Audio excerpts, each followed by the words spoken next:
3, 2, 1, 0. Ignition. Liftoff.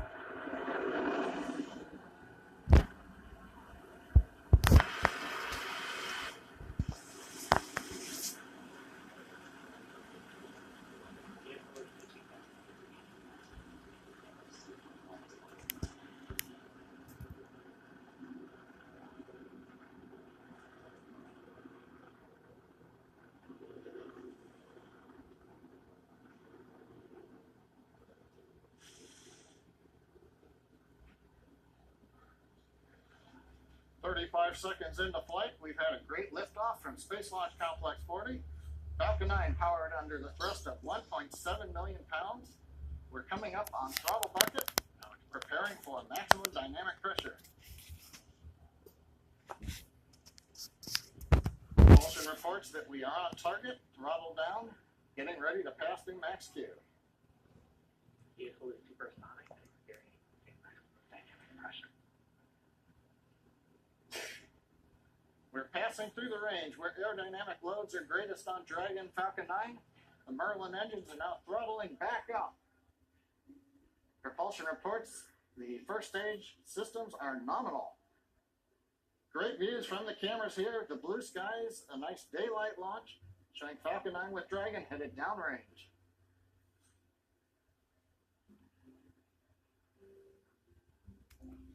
The call out for MVAC engine chill. That means we are now chilling in the LOX turbo pump on the upper stage engine, getting ready for its ignition about 2.5 minutes into flight. Great view looking back from the first stage camera. Cape Canaveral in the background as we head northeast towards the International Space Station orbit. Next major activities coming up in about 25 seconds. We'll have shutdown of the 9 first stage engines. We'll get stage separation and ignition of the second stage to propel Falcon 9 and Dragon into Earth orbit. We also hope to see on the left side the first stage flip around and light 3 engines and to begin the path of coming back to landing zone 1 at Cape Canaveral.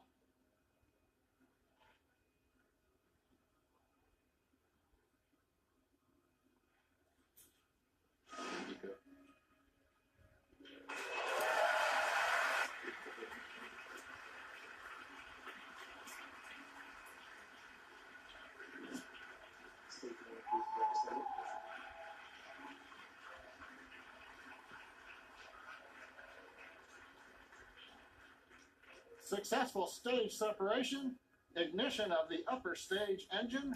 We've also seen the first stage has done its flip maneuver and the boost back burn has begun. We have lit 3 engines on the first stage. That's reducing the forward velocity and will be bringing it back towards Cape Canaveral. Shutdown of the boost back burn is coming up in about 10 seconds.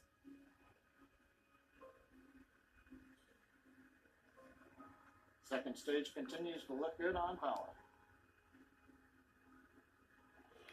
On the right-hand side, you may have seen an object passing the nozzle of the upper stage engine. That's the Dragon nose cap that's generated at this point in flight. We've heard the call-out shutdown on the boost back burn. First stage has completed the first of 3 planned burns that will result in return to landing zone 1 on Cape Canaveral, just a few miles from where the first stage just lifted off. You can see the grid fins slowly opening. The large titanium fins, we allow them to open slowly. Given the mass of the fins, we don't want them to open too rapidly. Second stage continues to look good. First stage good. 2 + 4 minutes into flight. All systems are go. As you just heard from John, we had a beautiful, clear liftoff of the Falcon 9 from Cape Canaveral. And right now, there's 2 things happening simultaneously. On the left-hand side of your screen, you can see a camera that's on the top of that Falcon 9 first stage, currently pointed down the length of the first stage. You can see these titanium grid fins, and that will be executing its re-entry burn at about T + 6 minutes and 30 seconds. And then on the right-hand side of your screen, you can see the engine nozzle of that Merlin vacuum engine on the second stage. That is currently accelerating the Dragon spacecraft to match orbit with the International Space Station for its eventual berthing maneuvers. It's an interesting semantic point that the process of connecting the Dragon to the space station is called berthing with an E. And that's because it is brought to the space station by the Canadarm2.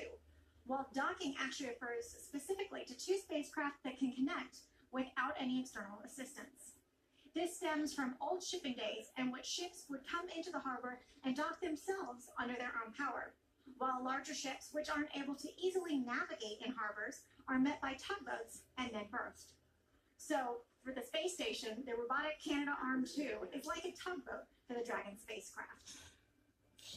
That Dragon spacecraft will make its way to orbit after it separates from the top of the second stage, coming up later in the mission. But right now, we are focused on both that second stage still accelerating and the first stage coming back down for a landing. Next step up for the first stage is going to be a re-entry burn. That's when it's going to light 3 of its Merlin engines to slow itself down as it hits the denser regions of the atmosphere. You can actually see on the left-hand side of your screen, that is Cape Canaveral and the coastline of Florida. You can see that first stage is oriented towards Cape Canaveral and currently about to decelerate. That re-entry burn will be happening in 30 seconds. In addition to those re-entry burns, you actually saw some what looked like frozen condensation floating off the side of the first stage. In addition to those burns, the first stage also uses those titanium grid fins to control itself and cold gas thrusters, which are those bursts of air you can see periodically issuing from that first stage. Let's watch the re-entry burn happen in about 5 seconds.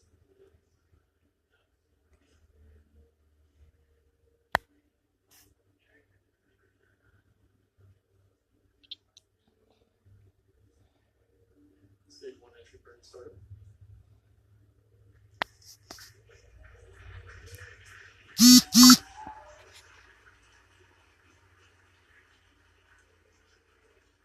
You can see all three of the 9 of those Merlin engines light up right now, executing that re-entry burn and slowing that first stage down. Stage 1 entry burn shutdown. And we just heard the call out for an entry burn shutdown. Landing burn will begin. That's the next phase of landing at T plus 7 minutes and 35 seconds. We currently have an unbelievable view of Cape Canaveral from the bird's eye view. It is absolutely amazing. I've been at Cape Canaveral for these landings before where you can feel those sonic booms in your chest. It is just so exciting along the Space Coast.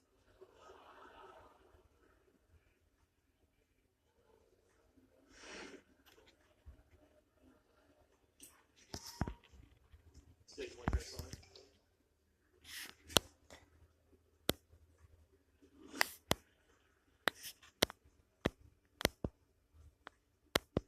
Stage 1 landing burn started. Stage 2 enable on the nominal trajectory. Right now, stage 2 is currently on a nominal trajectory. This is the primary mission to get that Dragon spacecraft into orbit.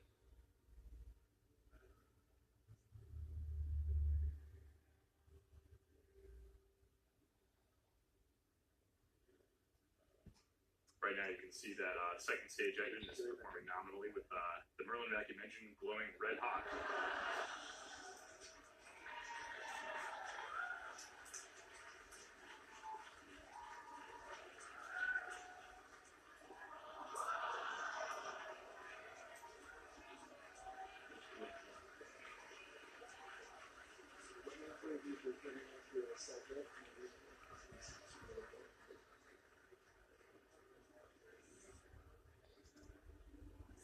You may have heard the SpaceX team cheering in the background. It appears that the stage 1 of the Falcon 9 has made a water landing off the coast of Cape Canaveral. Still waiting on exact word for what happened there. Just a quick reminder, the primary mission today is to bring the Dragon to the International Space Station. Right now, that mission is going spectacularly. All telemetry from stage 2 looks nominal, and it looks like we are approaching a good orbit. Waiting for confirmation on that soon. Now, the Dragon spacecraft is set to arrive at the International Space Station in just a few days, where our astronauts will be conducting that groundbreaking research that it is carrying out. And right now, we did have confirmation of a good orbit from that second stage with the Dragon. Right now, the next phase of the mission is going to be Dragon separation from the top of the second stage. We'll be able to see, you guys can see on the right-hand side of your screen, that's a view inside the trunk, the unpressurized cargo section of the Dragon. And I believe you can actually see some of the science experiments that are in the trunk right there. It's an exciting capability for the Dragon trunk to be able to store unpressurized cargo and take that up to the International Space Station. It's a very unique capability. And there it is. You can see the successful separation of that Dragon spacecraft from the top of the second stage. The trunk is open to the bottom. It's an unpressurized spacecraft, and I believe those are the two science experiments we're currently going to be mounted on the outside of the International Space Station. But yeah, so the next Dragon still has a long way to go. The next phase of its mission is going to be extending the solar arrays. So you can actually see on your screen there's two kind of bumps on the side of that trunk. Those are the folded up solar arrays, and I believe at 12 minutes and 30 seconds, those solar arrays are going to extend and unfurl so that the Dragon can start harvesting solar power and make its way the rest of the way to the International Space Station. Now, as you mentioned earlier, we've got some cargo inside the trunk of that spacecraft, which you could see as it was pulling away. We have two different experiments. The first one is the JEDI spacecraft, and that's JEDI with a G. It stands for the Global Ecosystem Dynamics Investigation. The JEDI spacecraft will actually measure and create 3D maps of Earth's tropical and temperate forests. These measurements will help scientists determine how much carbon is stored in the world's forests. Also inside Dragon's trunk is the Robotic Refueling Mission 3, known as RRM-3. The investigation will demonstrate technologies to store and transfer liquid methane, a type of cryogenic liquid, in space for the first time. That will help NASA develop capabilities to service and refuel spacecraft in orbit set for long-duration space flights. And obviously, we here at SpaceX have an interest in long-term duration space flights for our eventual plans to send humans to Mars. So all of this research helps us, and we're excited to help NASA bring that research up to the International Space Station. Like I was saying earlier, we are currently waiting for the Dragon solar array deploy coming up in about 30 seconds, 30 or 45 seconds. Those solar panels are covered by shrouds on the side, carbon fiber shrouds, and so we might be able to get some video, hopefully, of those shrouds popping off and those solar arrays extending. Shortly after the solar array deploy, we won't see this, but the next step for Dragon is to open its GNC bay door. That stands for Guidance, Navigation, and Control Door. It's sort of like Dragon opening its eyes, exposing its sensors to space so it can find and lock onto the station and make its way the rest of the way towards the ISS's orbit. And as you can see right there, that is a confirmation of Dragon's solar panels deploying from the side of that trunk. This is excellent news. It means that Dragon is now able to power itself all the way the rest of the way to the space station. Dragon is now on its way to the space station. When Dragon arrives in just a couple of days, the spacecraft and the space station will establish a direct communications link, and then Dragon will slowly approach, pausing at several checkpoints to ensure that everything is still going as expected. Eventually, as Dragon approaches closer and closer, the European Space Agency astronaut Alexander Gerst will reach out and capture the Dragon. Next, ground commands will be sent to from Mission Control in Houston for the space station's robotic arm to reach out, rotate, and install it on the bottom of the space station's